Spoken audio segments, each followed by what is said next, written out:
Voilà, on se retrouve pour la deuxième partie de ce plateau. Alors, on va parler des nouveaux sujets, les OMSP, on peut, notamment de la cybersécurité. Tout de suite, je vais passer la parole à Nelson. Vous avez enclenché un virage MSSP, notamment vous appuyant sur l'IA pour traiter les alertes et les logs. Alors, de quand ça date et puis quel bilan intermédiaire en tirez-vous? Alors, de quand ça date que je me remémore un peu tout ça? On a lancé notre stratégie cyber il y a maintenant 2 ans, 1 an et demi, 2 ans. Un peu à tâtons, je dois l'avouer. On l'a pas fait tout seul comme des grands. On n'a pas la science infuse, loin de là. En revanche, on a la chance d'avoir un réseau de partenaires experts qui nous accompagnent, avec lequel on contractualise. Donc, on s'est appuyé sur des hyper spécialistes de la cyber qui, eux, étaient des réels MSSP pour nous aider à grandir et à avancer. Donc, on a appris dans un premier temps les processus de la cyber. Ensuite, on a appris leurs standards de telle sorte à intégrer cette thématique cyber dans une démarche MSP ou service manager qui est notre quotidien. Donc c'est comme ça que l'on a intégré, que l'on continue encore à date d'intégrer ces sujets. On peut peut-être redire pourquoi en fait vous êtes intéressé à ce sujet-là, parce que voilà, avec le cloud, les télécoms, la cyber, en fait, est-ce que les MSP doivent désormais couvrir un spectre plus large ou l'ensemble des composants de l'IT?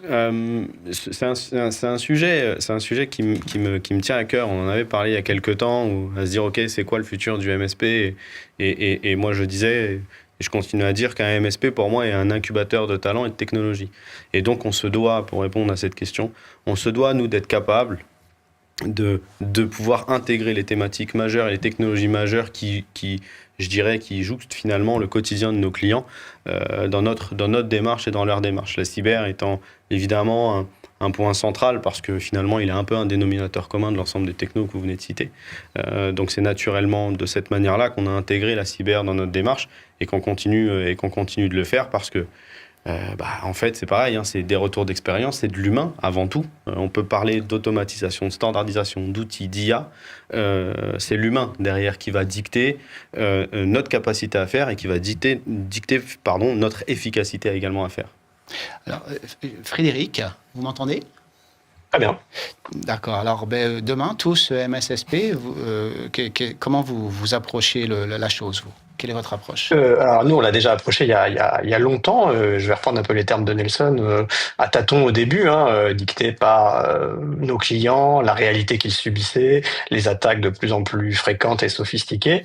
Donc on est passé du MSP classique qui installe un antivirus, un pare-feu et espère il y a quelques années avoir bien protégé son client, à un MSSP plus actif, avec une cellule de cyberdéfense intégrée chez Easy, avec aussi des solutions externalisées, bien évidemment. On peut pas tout faire tout seul, surtout que le cyber, ça veut dire 24/24, 7/7, donc c'est aussi un des freins à l'internalisation complète de ce genre de service.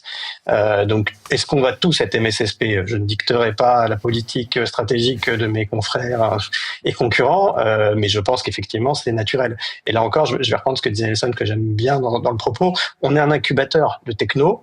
On espère avoir certaines compétences et on s'adapte au marché, à la réalité.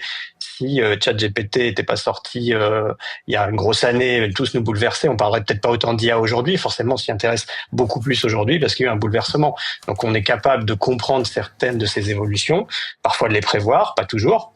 ChatGPT, moi, je l'avais pas forcément prévu. Mais évidemment, l'IA était dans les cartons de plein de trucs, mais pour l'instant, l'IA, c'était des choses moins intelligentes que ce qu'on voit aujourd'hui. Et ça, je pense, nous a tous bouleversés et on s'y adapte plus ou moins vite. Donc, La partie cyber, c'est un peu pareil. On s'y est adapté, nous, peut-être déjà il y a 4-5 ans, 6 ans même, en créant cette cellule qui grossit et qui prend une part de plus en plus importante dans nos services et nos offres, évidemment. Alors, Emmanuel, vous avez fait le choix d'externaliser cette compétence cyber. Pourquoi? Alors, non. Non? Ah, finalement? Non, je dirais pas tout à fait, en fait. Pas exactement. Pour préciser, en fait, oui, il y a 3-4 ans, on a intégré dans nos offres des solutions de protection des infrastructures de nos clients. parlait pas de cyber comme on en parle aujourd'hui, mais effectivement, donc notre métier, c'est de protéger nos clients par rapport à des risques, je dirais, d'aujourd'hui et de demain. Donc, et plus on avance avec l'IA, la personnalisation, il y a des risques qui sont de plus en plus forts, hein, mais sur des TPE PME qui sont aujourd'hui nos clients, de mettre un SOC manager 24/7 il y a 3 ans, oui, bien sûr, il y en a qui en avaient, mais c'était pas quelque chose qui était naturel. Voilà. Aujourd'hui, effectivement, c'est quelque chose qui devient naturel. Est-ce que tous les MSP doivent devenir MSSP? Je crois pas. Je pense que c'est comme les outils. Il y a des outils qui sont très spécialisés, comme il y a des MSP qui sont très spécialisés. Il y en a qui ont la capacité à intégrer toute la panoplie de services parce que ils sont une certaine. Il y a un certain nombre de collaborateurs dans l'entreprise qui fait que structurellement ils peuvent l'intégrer. Dans nos entreprises où nous on est 25, de dire à un de mes clients qui a 200, 300 ou 500 postes, de lui dire on est aussi MSSP, on fait votre cellule cyber, ce serait lui mentir. C'est pas vrai. Donc oui, on travaille avec des outils qui sont externalisés, qui nous permettent de pouvoir proposer un certain environnement de sécurité. Par contre, on est partenaire, par exemple aujourd'hui le groupe Infinicis est partenaire Bouygues Télécom Entreprise et on travaille, j'étais la semaine dernière avec les plus importants distributeurs Bouygues Télécom Entreprise et donc on travaille sur des outils de SOC manager et normalement on devrait, si je peux un peu vendre le produit à l'avance, mais d'ici la fin de l'année sortir des offres de services de SOC 24/7 et avec des partenaires, voilà, comme Bouygues Télécom, comme d'autres en font. Hein. Je veux dire, il y a plein d'éditeurs ou d'entreprises qui proposent ce type de service. Ce qui est important, c'est quelle crédibilité, quelle capacité on a à répondre aux clients. Voilà. Parce qu'ils le voient sinon. Johan, est-ce que vous avez une équipe cyber ? Alors nous, on a un mécanisme de fonctionnement un petit peu différent. Je rejoins beaucoup Emmanuel dans ses propos. Je ne suis pas certain qu'il faille toujours se spécialiser vers les dernières tendances. Le MSSP, je pense que c'est un métier à part entière. Nous, on a vu le développement un petit peu différemment. C'est-à-dire que dans tous nos contrats, on va dire d'infogérance, puisque c'est le terme que les clients connaissent, on intègre des outils cyber gratuitement. C'est-à-dire que nous, on ne vend plus de DR, on ne vend plus d'antivirus. Nos clients qui sont sous contrat de maintenance sont automatiquement protégés. EDRisés. Par des couches de cybersécurité. Donc ça peut être du RMM, ça peut être des actions de prévention, ça peut être de la remédiation. On a une base commune à tout le monde pour garantir que ces clients-là, qui payent un certain montant, ne vont pas payer forcément plus cher parce que c'est toujours encore des offres à la carte qu'on va rajouter, et qui finalement fera qu'on va se retrouver nous-mêmes en difficulté. Parce que le client qui ne paye pas cette solution-là, à un moment ou un autre, s'il est attaqué, ça nous revient dessus. Donc vous préférez tout forfaitiser et en introduire, en mettre au fur et à mesure que la technologie est accessible. Alors, c'est à peu près ça. Je rappelle juste que nous, on est arrivé il y a 5 ans avec Underscore. Donc on est déjà arrivé avec toutes les problématiques cyber. Oui. Donc quand on a créé notre offre, voilà, on a une offre de prix qui est très intéressante et qui intègre déjà les outils cyber. On a été labellisé pour ça aussi par la Chambre des métiers. Ce qui nous permet d'attaquer des toutes petites structures, les moyennes, les grandes, et on est certain d'avoir tous les outils déjà intégrés. Et pour donc les compétences cyber, vous vous appuyez sur les éditeurs? Oui, pour tout ce qui est spécialisation, quand on a des clients qui demandent des choses bien précises comme du 24/7. Après, pour tout ce qui est de l'analyse cyber ou des problématiques précises, on a des ingénieurs en interne qui vont se poser en tant qu'humains, et ça c'est ce qu'on pense qui est important dans la partie intelligence artificielle, c'est que c'est vrai que ça va retirer peut-être les premières compétences. Toutes les personnes, entre guillemets, qui peuvent être en niveau 1 interne, ça va peut-être être des IA qui vont les remplacer. Mais en attendant, la particularité de l'analyse et de l'intelligence humaine, elle, va rester pour tout ce qui est compétences plus dans le domaine.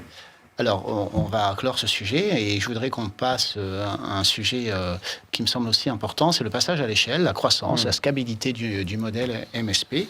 Alors, on voit que c'est une difficulté en France. Hein. On voit des entreprises américaines qui font des centaines, des milliers maintenant, des MSP qui font des milliers de personnes. En France, bon, voilà, les plus gros, on l'a dit, font une centaine de collaborateurs. Voilà, le modèle promet une croissance récurrente et linéaire. linéaire, mais le passage à l'échelle reste un défi. Quelles sont vos clés pour croître? Croissance interne, croissance externe, spécialisation des équipes, IA. Qui veut prendre la parole? Emmanuel? Bon, allez, je vais. L'idée, je vais parler de notre expérience sur la dernière année. Moi, ça fait 5 ans où je pousse à faire grandir Infinilink et à voir comment est-ce qu'on peut mieux répondre aux clients. Pour moi, il y a plusieurs chemins qui existent. Le premier, c'est effectivement la spécialisation ou la personnalisation des offres sur un secteur métier ou sur un produit ou un service. Et puis, il y a aussi grandir au niveau régional. On voit que la région parisienne est très demandée. Elle est assez concurrentielle dans nos métiers. Et en province, où j'ai pu effectivement faire de la croissance externe avec Egotech, il y a une vraie appétence. Il y a une vraie attente de ce type d'offre. Donc, je pense que faire grandir nos entreprises, c'est un vrai challenge. C'est quelque chose qui est assez complexe. Ça passe par l'industrialisation interne de nos équipes et ça passe aussi par les faire grandir parce que ce que je disais tout à l'heure, à 25, on fait pas la même chose qu'à 50 ou qu'à 100. On n'a pas les mêmes spécialisations, on n'a pas la même réactivité. Alors après, il y en a des très gros qui sont très mauvais. Hein. On en connaît, voilà. sans donner de nom, mais et tant mieux. Et tant mieux. Et tant mieux. C'est aussi pour ça qu'on existe. Et des très petits qui sont très bons. Donc voilà, moi je dis simplement que l'idée, c'est, dans notre cas, c'est de faire de la croissance externe, c'est d'aller chercher des entreprises qui sont pas dans le domaine informatique ou MSP, qui sont dans des domaines connexes et qu'on va faire grandir par rapport à notre savoir-faire. Et ensuite, sur la mutualisation, typiquement, sur le support, entre Egotech et Infinilink, on a un support mutualisé. Alors, après, il faut faire monter en compétence les équipes. On peut avoir des cellules qui sont dédiées ou des personnes qui sont spécialisés sur tel ou tel produit ou tel service. On a des personnes qui sont plus spécialisées sur les environnements télécom, 3CX, Centrex ou autres, et d'autres qui sont plus orientés sur la partie infrastructure ou protection des infrastructures. Mais okay. Voilà. Donc moi, mon avis, c'est, en tout cas par rapport à ma taille d'entreprise, c'est la croissance, vu que le recrutement nos collaborateurs sont très convoités. Et donc, faut dire ce qu'il y a. Hein. Ils sont tous très convoités, donc on les chouchoute, on essaye. Et pour grandir et aller plus loin, faut intégrer, je pense, par la croissance externe. En tout cas, moi, c'est mon choix. Ok. Frédéric, oui. Quelle est la prochaine étape pour vous? Je ne sais pas. Non, j'ai plein d'idées. Peu de temps. Effectivement, la croissance externe est un sujet qui nous intéresse, qu'on n'a jamais adressé. On a grandi organiquement. Aujourd'hui, on est un peu moins de 90 depuis donc 23 ans. C'est sans doute une des prochaines étapes pour adresser d'autres zones géographiques. Comme le disait Emmanuel, ça peut être une des solutions. Après, on peut aussi grandir en termes de chiffre d'affaires, de nombre de clients, en étant plus efficace, sans ôter la qualité, hein, qui est vraiment le nerf de la guerre. Donc ça peut être, c'est une des voies aussi qu'on exploite aujourd'hui, d'où l'automatisation, d'où l'IA, d'où les meilleurs process. Je vais pas refaire toute l'histoire. Donc mais on adresse de nouveaux métiers et pourquoi pas de nouvelles zones géographiques. Simplement, quelle est la croissance en ce moment sur votre activité cette année ou la dernière année? Oui, chaque année, elle est d'un peu plus de 10-12%. Forcément, plus on grandit, on aimerait continuer à grandir de 30% chaque année. C'est compliqué pour des raisons humaines, on l'a dit, de recrutement notamment, qui nous freinent. Mais elle reste soutenue. Et elle reste soutenue sur les métiers de cyber. Là, elle est très importante. Très bien. Nelson? Ouais, j'aime bien ce sujet. Je crois qu'on aime tous bien ce sujet, mais je dirais que après, toutes les réponses qui ont été données sont finalement bonnes parce qu'elles relèvent au final d'une stratégie d'entreprise assumée. Et nous, on assume notre croissance et notre stratégie sur une base qui est très simple, qui est la différenciation technologique. Et on en parlait avec Emmanuel à la pause. Je pars du principe et on a assis notre croissance en se disant, OK, si on veut être un bon MSP, on doit être capable de parfaitement maîtriser le système d'information de nos clients, de le connaître pour pouvoir mieux l'adresser. D'accord ? Donc ça, pour moi, c'est le premier pilier et le premier levier de croissance qui est de dire on doit connaître le tissu technologique, non pas économique, mais technologique de notre marché. Ça, c'est le premier point. Ensuite, deuxième pilier de notre croissance, c'est proposer un pari technologique fort à nos collaborateurs. C'est de dire, OK, notre stratégie, elle est vers l'IA, elle est vers la cyber, elle est vers la consolidation de notre métier d'infogéreur. Donc, on souhaite vous inscrire dans cette démarche-là. Donc, voici les plans de montée en compétences appuyés par nos partenaires constructeurs, éditeurs et autres partenaires de notre écosystème qui vont vous aider à grandir. D'accord ? Ça, c'est le deuxième pilier. Et le troisième pilier, c'est le go-to-market. On parle d'offres, on parle de ce genre de choses, mais on peut être super compétent. On peut parfaitement connaître technologiquement notre marché. Si on a des offres incompréhensibles, ça ne marchera jamais, évidemment, parce que personne n'arrivera à les vendre. Nos clients, ils vont se gratter la tête en se disant « Ok, mais qu'est-ce qu'il me raconte ? Qu'est-ce que ça fait ? Qu'est-ce que ça fait ? Comment ça marche ?» Donc, c'est avoir un go-to-market qui soit très simple. Et en fait, nous, on ne réinvente pas la roue. Le go-to-market, il est basé sur notre capacité à faire, il est basé sur un haut niveau d'expertise technologique et il est basé sur ce que nos partenaires constructeurs et éditeurs observent sur le marché. Voilà comment on vulgarise une offre, voilà comment on la construit, voilà comment on la met en œuvre. Et c'est sur ces trois piliers-là qu'on a construit notre croissance et je le dis très fièrement, dans un contexte économique compliqué ou, je dirais, défiant, nous, on connaît plus de 18-20% de croissance. Voilà, j'allais vous demander. Voilà, sur l'exercice et je touche du bois, on est sur le même trend sur cette année fiscale-là. Très bien. Johan. Je voudrais quand même rappeler un point important du marché de l'IT, c'est que nos clients, enfin, en tout cas les clients de tout le monde ici autour de la table, ne changent pas de partenaire facilement. Alors c'est un point quand même qui est très important parce que quand on regarde d'autres marchés, peut-être les télécoms, nous on fait également du télécom, c'est vrai que l'enjeu c'est le tarif. Ouais. En informatique, l'enjeu c'est pas le tarif, c'est la confiance. Parce que finalement on tient une grosse partie du système d'information du client qui est finalement le nerf de la guerre. Et comme le client ne change pas régulièrement, la croissance organique est beaucoup plus difficile à faire. Et d'ailleurs, Underscore fait partie du groupement ADN, Alliance du numérique, qui regroupe une centaine de sociétés comme nous spécialisées en IT. On se rend compte qu'on a, pour beaucoup, un plafond de verre, 1 million d'euros de chiffre d'affaires, 1,5 million, 2 millions, c'est très difficile à dépasser parce que les chefs d'entreprise sont des informaticiens qui n'ont pas cette, on va dire, expérience du commerce. Et que c'est vrai que la première chose qu'ils essayent de faire, c'est mettre en place des solutions techniques de dingue qui marchent super bien. Ils sont très très bons techniquement, mais commercialement, les offres sont un petit peu plus difficiles à lire. Chercher du nouveau client, c'est difficile, puis ils jettent l'éponge parce que de toute façon, les clients ils partent pas. S'ils partent, c'est qu'ils sont pas contents. Donc c'est très très difficile. Pour information, nous chez Underscore, on a dû perdre 2 clients en 5 ans. Donc c'est assez rassurant. Mais vous en avez fait perdre à d'autres. Ça, c'est certain. Mais on les a pas fait perdre, puisque s'ils étaient autour de la table en face de nous, c'est que déjà ils avaient étaient perdus. Voilà. Ils étaient déjà perdus. Donc ils étaient à moitié gagnés.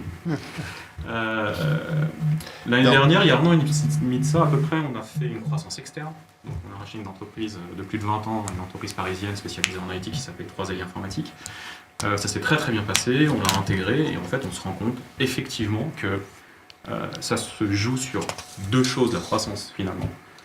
Une bonne croissance externe sur une entreprise un peu vieillissante, parce que c'est vrai que quand on a 20 ans d'entreprise, passer le cap des outils cyber, etc., c'est difficile. Franchement, on ne peut pas être partout. Quand on a une petite structure et que le chef d'entreprise il s'occupe de tout, à la fois du commerce, du technique, de la facturation, et qu'il a 5-6 collaborateurs, c'est pas facile. Donc c'est vrai qu'au bout d'un moment, quand il arrive à l'âge de la retraite à 60 ans, il a envie de passer la main. Et nous, on est heureux de l'accueillir pour récupérer la main. Ça, c'est un point important. Donc voilà. Parce que ici, vous pouvez ça sera votre conclusion. Ça sera ma conclusion. Et surtout, dès qu'on nous envoie un prospect, savoir l'accueillir avec des offres adaptées pour pouvoir faire grandir la croissance organique. Bon, ça rejoint ce que disait Nelson. Bon, écoutez, merci beaucoup de votre participation. Merci à vous. Eh bien, je vous rends l'antenne. Je vous annonce que notre prochaine table ronde se tiendra le 16 octobre et elle sera sur les espaces de travail numériques. Voilà, bonne journée. Merci, au revoir. Merci. Merci. Au revoir. Au revoir.